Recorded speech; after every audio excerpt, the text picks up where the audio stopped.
Sino nga ba ang tunay na Pilipino base sa kasaysayan ng ating bansa?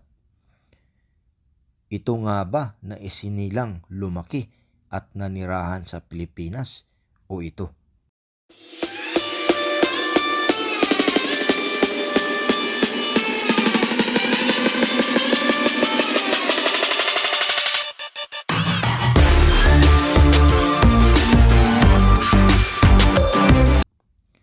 Bago natin sagutin ang tanong na ito mga kaibigan, pag-usapan muna natin ang kauna-unahang pangalan ng mga tao na nanirahan sa ating bansa.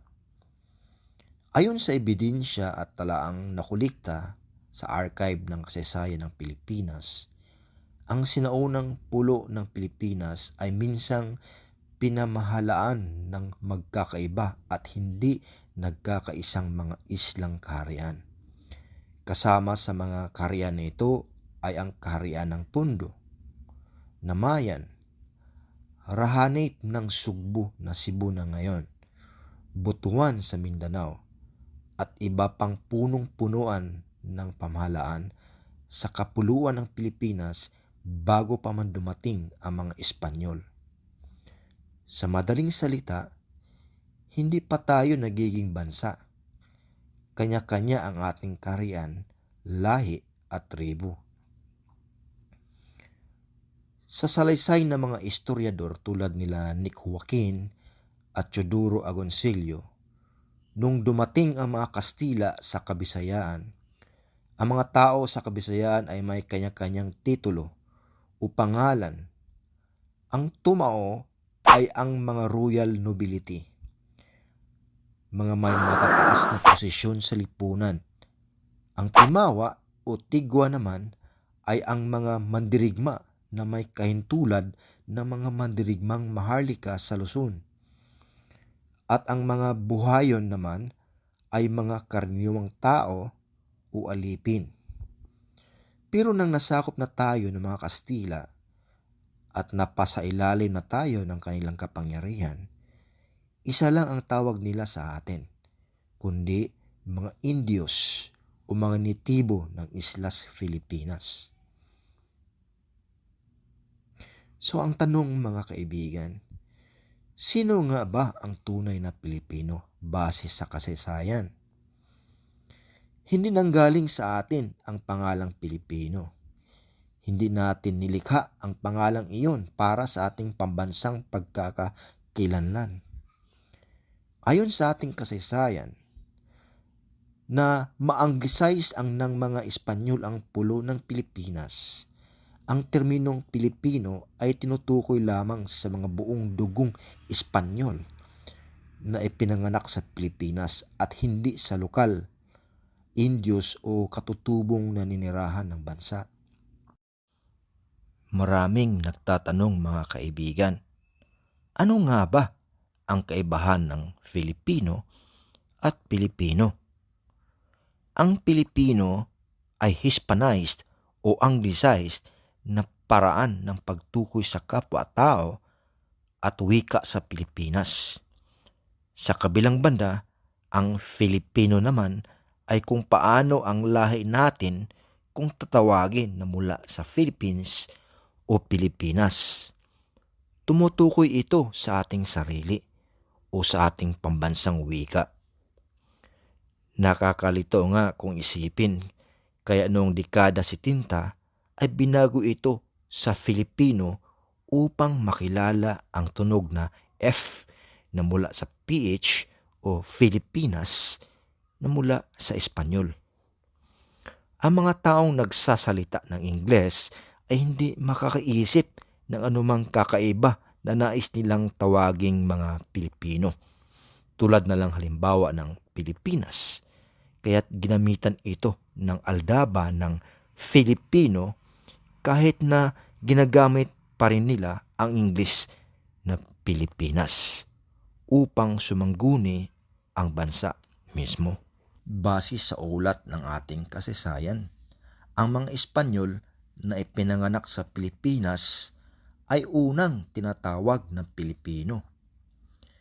Kilala rin sila bilang pangalang Kriuli o Insularis. Ang tawag naman sa nalahian ng Espanyol o Krioli at Indio ay mestizo o mestiza. Ang mga nangangalakal na Tsino noon na nanirahan din sa Pilipinas na nilahian ng Espanyol ay tinawag na mestizo sangli o mestisong Tsino. So ang tanong ngayon, kailan ba nagsimula ang pagtawag sa atin na Pilipino? Nang lumipas ang mga maraming taon, nagkakaroon ng kalituhan sa pagkakilanlan. Dahil marami naghalo-halong lahi ng mga tao sa Pilipinas, mga naghalong lahing Espanyol, Indio, Tsino, at iba pang lahi ng mga tao na naninirahan sa bansa. Noong ika-17 ng Pebrero, 1872, may 3 paring lokal na hinatulan ng kamatayan ng mga Espanyol. Ang mga paring ito ay tinatawag na Gumburza. Pinaghalong pangalang sina Mariano Gomez, Jose Burgos at Jacinto Zamora. Si Mariano Gomez ay may pinaghalong lahi na Espanyol, Indio, Tsino. Itong mga paring ito ay hinatulan ng kamatayan ng garote sa Bagong Bayan dahil sa sumbong sa pagbabagsak ng kolonyal ng Espanya. Ito ay nagresulta ng pag-aalsa o mutiny sa mga lokal ng Cavite. Kasanib ang karamihang lokal na may pinaghahalong mga lahi. Dahil sa kanami-daming katutubong tao, hindi alintana ang lahi kabilang sa mga nagsimulang kilalanin ang kanilang sariling bilang Pilipino.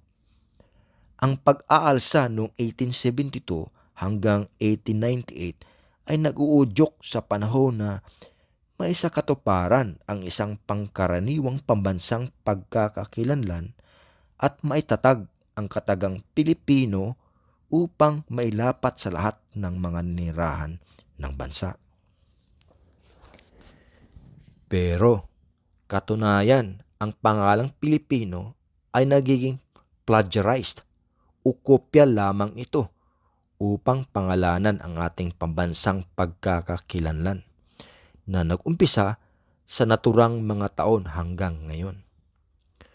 Noong Pebrero 11, 2019, nagpahayag si Pangulong Duterte na balak niya umanong palitan ang pangalang Pilipinas sa pangalang Maharlika.